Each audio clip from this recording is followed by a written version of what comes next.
get the show on the road here. Erin texted me that she's logging in, so if you want to watch for her case. Okay. Very good. So let's call the meeting to order. This is the Green Bay Housing Authority meeting for Thursday, April 15, 2021 at 10:30 a.m. We have roll call via Zoom. So we'll move on to approval of the agenda for the April 15th, 2021 meeting of the Green Bay Housing Authority. Are there any additions or is our agenda set? Agenda set. All right. So is there a motion to approve? Make a motion to approve. I will second. So we have a motion and a second to approve the agenda for today's meeting. All in favor signify by saying aye. Aye. Aye. Any opposed? Motion carries.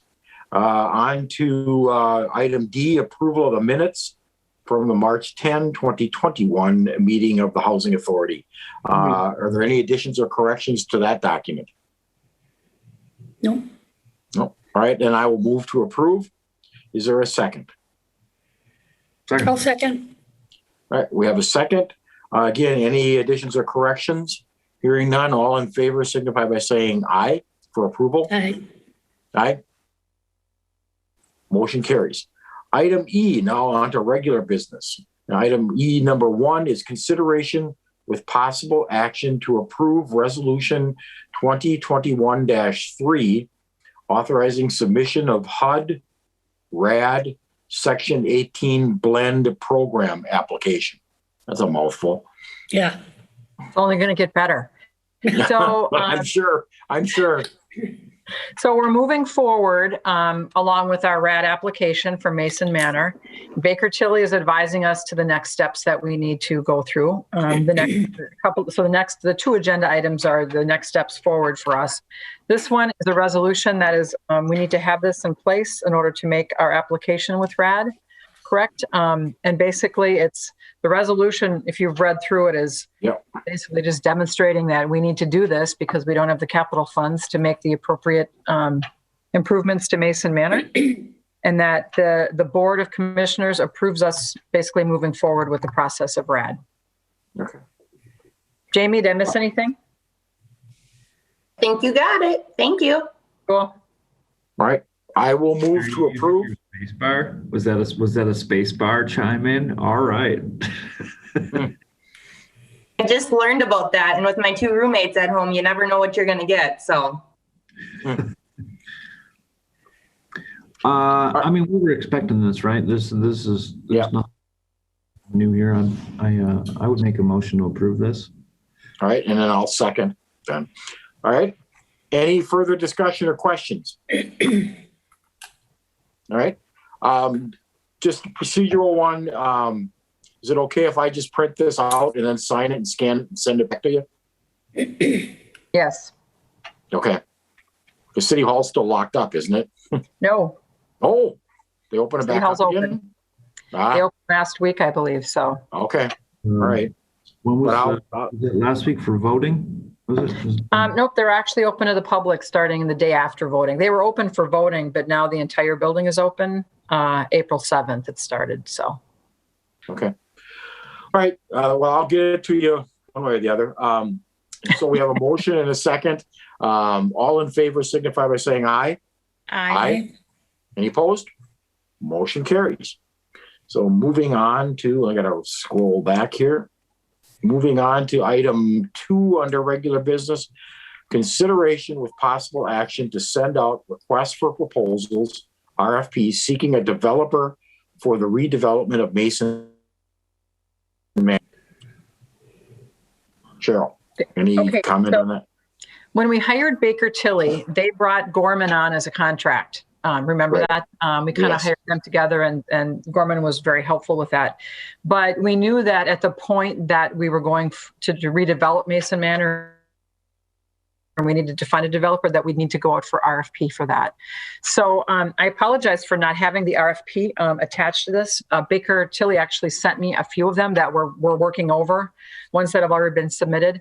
But basically the RFP is going to be, we need to secure a developer for the building. So someone that's going to work with us on the estimates, and actually the relocation of tenants, the whole project, in Sure. other words. So Baker Tilly would like us to get this RFP out, if we could get the approval to get it out, and then just get it out as soon as we can, maybe to bring it back. And maybe, let's see, potentially the June meeting of the GBHA to look at hiring a developer, because we're at that point.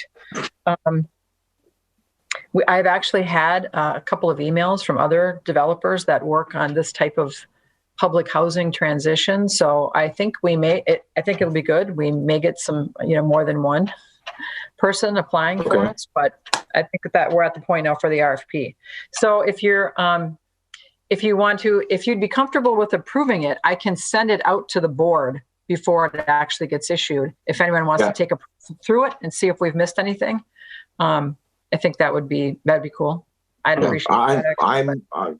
I'm okay with that, because we kind of know what this is going to be. So I would make a motion to approve that, sending out the RFP once it is finalized by staff for location, and go forward with that. So that's my motion. I second that motion. All right, we have a motion and a second to approve and send out an RFP on the understanding that we will be getting a copy of that document once it's been finalized for publication. So any further discussion or questions? Yeah, so you said for the June meeting, so you're going to finish this thing, you're going to send it out. What do they get, 4 weeks or something? Yeah, I think that's generally the 4 weeks. We'll have to work it through our purchasing department as a formalized process. What I'd like to do is Baker Tilly has actually sent us with some comments on it. So I'm going to rework that RFP. I'll do that like early next week, and then run it back to them to have a quick run over, and then I'll ship it out to the board for comments to see if there's anything that we've missed. And if you're all okay with that, then I'll work with purchasing to get that out. So, I mean, if it doesn't come in June, it may come in July, but I mean, the goal is to sometime in the next few months to get that developer on board. Right. All right, so we have a motion and a second. Any further discussion or questions? Hearing none. All in favor signify by saying aye. Aye. Aye. Any opposed? Motion carries. Very good. It's getting real. So It's getting real, actually, right? Yeah. Yeah. Huh. When did we start? Wow. We started with Section 18. Yeah. Scattered site Section 18. That had to be in 19. Was that spring of 19? Easily 19. It was Yeah. probably fall of 19, because I believe that's when we started doing our tenant meetings. Yep. And then I think we made the decision in the fall last year, right? Maybe November, not to go after the tax credits because our odds were pretty slim. Yeah. So yeah, it's a long process. I'm hoping that we could actually, if we can get a developer on board and get, I think, the HUD requirements that we need to do and whatnot, it'd be great to have in 2022 the remodel actually starting. Yeah. I mean, that would be wonderful. I mean, it was 18 or 19 when we were fending off generator and boiler issues, right? Because of it. Yes. Yeah. I'm sure that they've corrected themselves since then. Yes, they have. We're maintaining pretty well with those things, but Like knock on definitely like wood. to get this remodel done faster than sooner than later. Yeah. Yes. Yes. All right. Moving on to the informal section of the agenda. Item number 1 is GBHA bills. And that's in your packet. Any questions? Nope.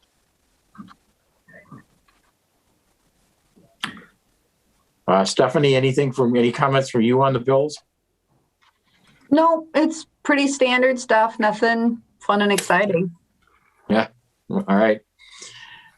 All right. So I guess we can receive and place on file if we want, but otherwise we're moving on to the financial reports.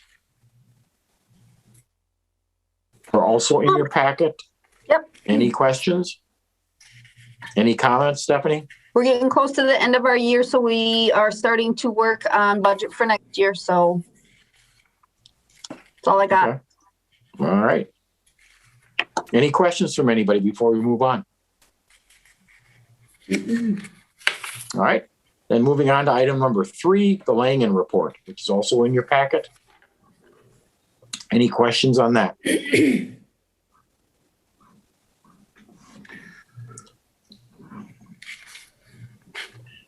So it looks like we got 42 applications that came in. Those were seems- just working off the waiting list of just forecasting our upcoming vacancies. So Kai and Casey have been sending a bunch of applications into Langan to see if they'd be suitable tenants for the Green Bay Housing Authority. And that seems high, isn't it? I mean, is that up? It's a little higher because April was a very difficult month of vacancies for us. So I think we've looked at it before, but it's usually takes 5 to 10 applicants to get one unit filled. So they're just forecasting and being very proactive and thinking of all the units that are coming up. All right. All right. Any questions? Otherwise, we can move on to the director's report. We're really flying here this morning. Well, I'm going to slow it down a bit. Okay, so we are still searching for a building services coordinator and a custodian too. I think we have an interview this afternoon, and then we've got another one next week. We are really struggling to fill those positions. It is unbelievable. And I think the general theme is, or I shouldn't say the general theme, but there are a number of applicants that don't like the on-call. Okay. That they've been, we've had really good applicants that we've made offers to, but just didn't like that every other week on call situation. So I guess we're working with HR and maybe finding some different outlets to find some qualified applicants for those 2 positions. But and I have to say that our staff is outstanding. I mean, think about it. We haven't had a building services coordinator or a custodian since November. October, That's the entire November. season. So that's Jamie, carrying 3 phones. That's Con, Casey, that's Tom. I mean, we've got our casual workers. Everybody has really pitched in, and we've got a contract person, luckily, that's been working with us pretty well for those repairs that need to be made. But yeah, kudos to the staff for keeping things afloat during this transition time of filling positions. So with these applications, are they filing an application and then after they file, realize if there's on-call on the weekends? It's in the job description in the application, but I feel like it's when we make the offer. We're like, hey, we like you. We make an offer. They're like, I thought about it. I don't like the on-call part. And we it's also go through it during the interview process. It's a question, do you have any comments or concerns or need clarity on call? And it's great. Yeah.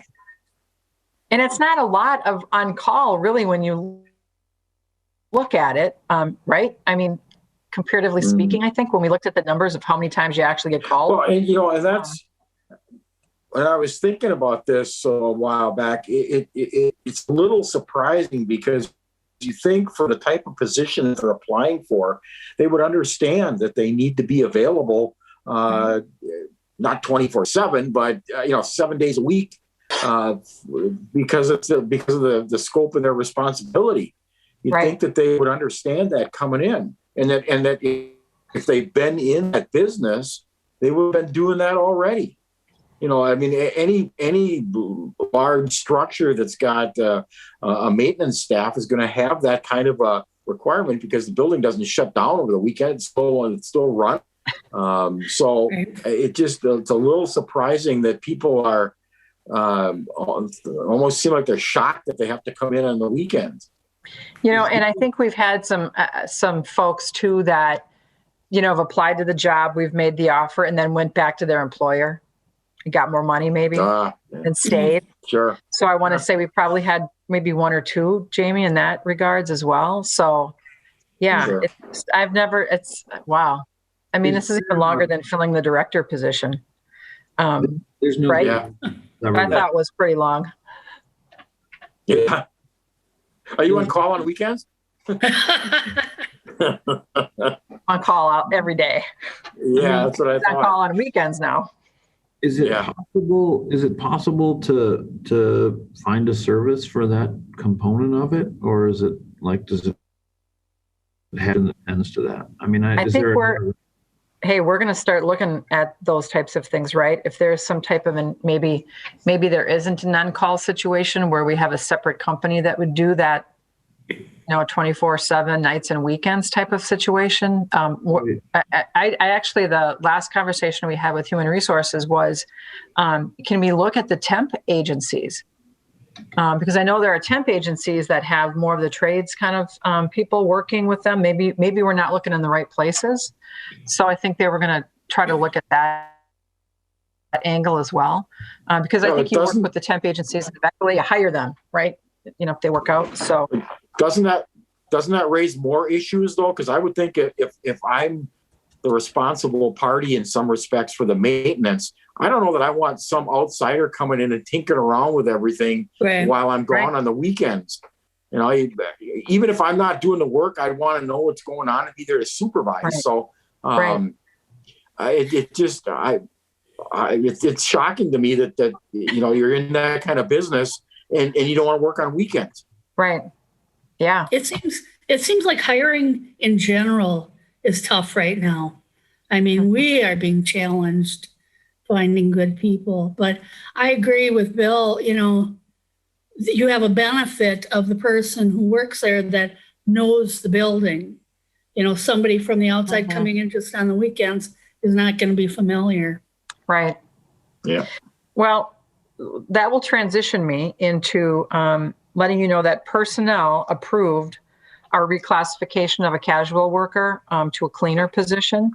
So that's our position that's going to be there nights and weekends for lockouts and that low-level maintenance types of things, plunging a toilet or light bulbs or those types of things. So that goes to council on Tuesday for final approval, but there were no questions asked on it, which is good. So I think that will be helpful and that we'll have this now position that when we interview, we can talk about this other position that we have now available. Yeah. So hopefully that helps.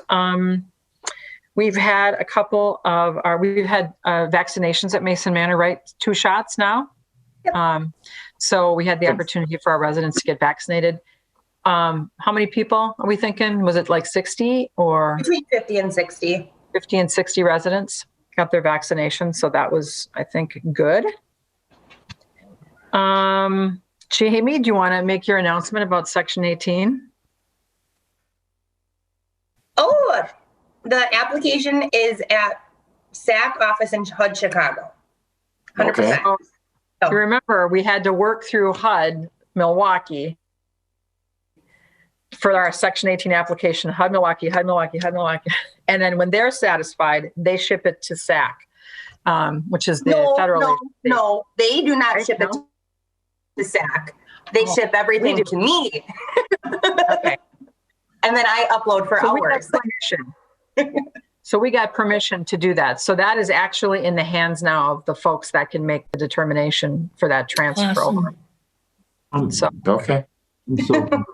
how is that different than item 1 of regular business? What are we in item 1 of regular business if our application is already at Milwaukee? Mason Manor.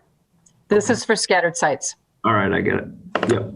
What you passed today was Mason Manor. Okay, and then I just wanted to say that I've had conversations with, let me back up. Part of our Mason Manor redevelopment is a blend of RAD financing and Section 18 again, where we pull some of those units and then we asked Brown County Housing Authority to allocate vouchers for those units. So I had a very positive conversation with Patrick Leifker from the Brown County Housing Authority, who was supportive of that concept, primarily because when we pull the units out of our public housing portfolio, which we did with the first round of scattered sites, if we take additional units out of our public housing portfolio, that allows us to build more public housing. And that's a plus because we can create affordable housing units then through the public housing system. So he was in favor of that. We'll be working with the Brown County Housing Authority to get the approvals for that, for the Mason Manor portion of the Section 18. But that was good that they were, at least he's supportive of that. So, and I think the board probably will as well. Okay. So that's all I have for my report. Are there any questions for me? Nope. Cool. All right, very good. Moving on to the occupancy report, which is also in your packet. Any questions?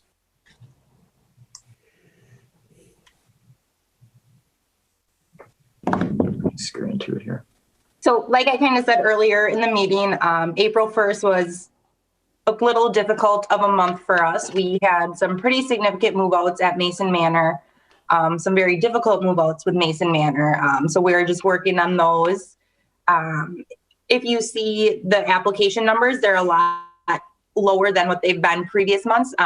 Casey and myself have been purging the waiting list over the past few months. So we're working with up-to-date applications. So yeah, that's very fresh and new, and people very new on the waiting list, which is great. And then so far this year, we have had 12 move-ins and 9 move-outs overall. So we're doing positive. what we can. All right. Any questions? Those percentages are, when you look on your sheet, you want to keep an eye on those percentages because that's Yes. what HUD's monitoring us on those percentages. You may remember a while back, they were much lower, those percentages, which concerns HUD when we're not turning units over. So I'm looking at 100%, 98, 98. I mean, those are great numbers for turnover. Yep. Okay. Any other questions regarding the report? Well, hearing none, it gets received and placed on file. Part of the record. All right. Anything else before we look to adjournment? I know we've got a meeting date reported for May 20th as our next meeting date. Anybody have any issues with that? No. Then I guess we are ready for adjournment. I mean, did we hammer through faster than usual today? We didn't have that big of an agenda, though. No. Yeah. Fair enough. Important items, but only 2. So, one more thing, I guess, what I thought about it. The city of Green Bay has completed what we're calling the TDA plan. TDA stands for Tax Increment District Affordable Housing. Yeah, but Cheryl, let's get some jazz hands. Okay, I did it. So that was a carryover from the old director. So in a nutshell, the city of Green Bay, the city council has agreed to hold open 2 of our TIFs for an additional year, which we then can capture those taxes generated from those TIDs and use that towards affordable housing. So we put the plan together, and it's actually a broad-based plan, but the bottom line based on our housing study is we need to create more units. So that's either large units, accessible, elderly, transitional with supportive housing, but we've kind of run the gamut as the goal doing that. And that's going to go to council for approval, final approval on Tuesday. We have about 1.1 million in the hopper right now with that funding source. So that's good for affordable housing. And then we also, the city of Green Bay received word through the American Rescue Plan that we'll be receiving an additional 1.9 million of home dollars as well. That will be used towards affordable housing. We're not sure. I don't know if the Federal Register has come out yet with exactly how we can use the home dollars, but it would be, for the efforts. Home is meant for housing. So it's some type of affordable housing, whether that's shelter assistance, or new units or whatever that is. We'll figure that out. So I have never really been able to say that we have a lot of money to spend on affordable housing before. So Yay. Once that money's in the city's hands, are we going to have any say in it spent? You know, I will talk to our block grant specialist. Usually there's a public comment period. Yeah. You know, we get the money in and this is what you can use it for. And then we do some type of a public comment period. So I would think that's generally how we do stuff, is we try to get some public input with regards to that. So You said, I mean, how much are we talking between the two? 1.9 and 1.1. Steve, math, that's 3. Yeah. I mean, we're racing towards Section 18 applications with a gun to our head because we can't afford to maintain Mason Manor, and we have $3 million we can spend on housing. Can we use it to help maintain Mason Manor? Well, I just want to clarify, Steve, we are maintaining Mason Manor. We just have dated things we need to replace. So, Yeah. I don't want anyone to think that it's not maintained. No. I don't think we could use home funds. I think that's a double dip, probably with federal public housing and home allocations. The TDA, potentially. We haven't looked at that. I need to be clear about this. I need jazz hands when you refer to it. You're gonna It's not jazz hands. It's more like magic hands. All right. Okay. So that's a potential. I'm not sure at right now. Like, we don't want to. How can I say this? We're in the process of actually replacing a lot of things.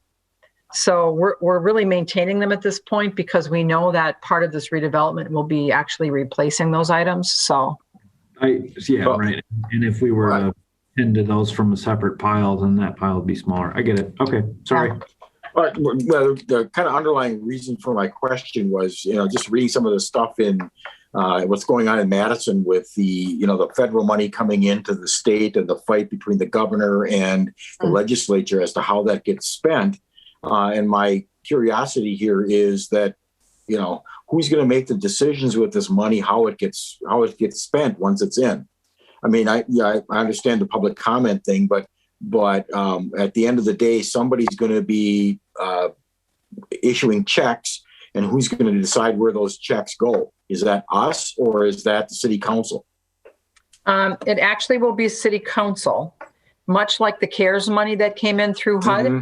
This will be the home money will come in through HUD. So I'm thinking, there'll probably be those, however we look at allocating those dollars would go to the redevelopment authority first and then council for final. And then our department would then administer that.